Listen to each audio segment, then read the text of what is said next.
सेवा, करुणा, प्रेम से ओतप्रोत होते ही आपके विवेक जो है आपको आपके अहंकार से मुक्ति दिलाने लगता है। और जैसे ही अहंकार से मुक्ति मिलती है वैसे ही भीतर से अज्ञान का अंधकार दूर होने लगता है और ज्ञान के प्रकाश से आपका पूरा हृदय प्रकाशित हो जाता है।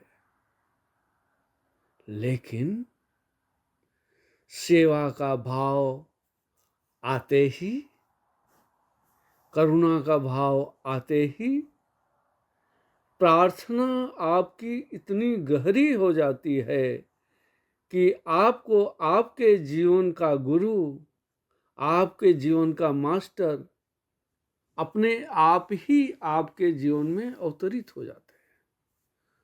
और जब आप अहंकार से मुक्त होकर गुरु की प्राप्ति करते हैं तो गुरु के बताए हुए मार्गों पर चलने के कारण आप ज्ञान के प्रकाश से प्रकाशित हो उठते हैं और जीवन का सारा अंधकार अपने आप दूर हो जाता है।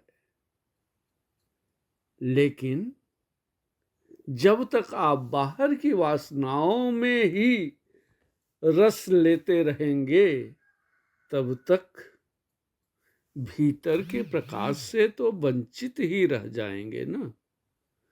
खुद को जानने के लिए,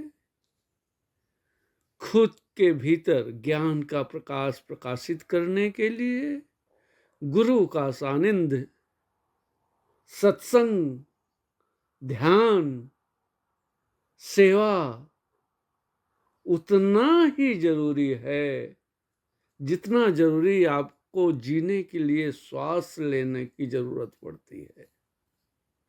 तो जब श्वास, हर एक श्वास में राम बस जाएं, हर एक आती हुई सांस को नया जन्म और जाती हुई सांस को आपका आखिरी क्षण जब आप समझ जाओ और जब आपकी समझ में आ जाए कि जीवन में जो बदल ही रहा है हर क्षण, उसका क्या मूल्य है और क्या ऐसा है हमारे जीवन में, हमारे शरीर में जो परमानेंट है, जो कभी नहीं बदलता।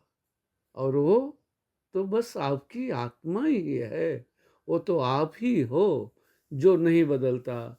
बाकी शरीर, पैसा, प्रॉपर्टी, रिश्ते, नाते सब कुछ तो बदलते ही रहते हैं। तो जिस दिन आप भ्रम से दूर होकर भ्रम में जीना छोड़ देंगे और सत्य के साथ जीवन जीना शुरू कर देंगे, उस दिन से आपका मार्ग सुनहरा हो जाएगा। आपका मार्ग परमात्मा के प्रकाश से प्रकाशित हो जाएगा और आप पाओगे कि आप और परमात्मा या आप या और अस्तित्व के भीतर कोई भेद ही नहीं रह जाएगा, द्वैत ही खत्म हो जाएगा।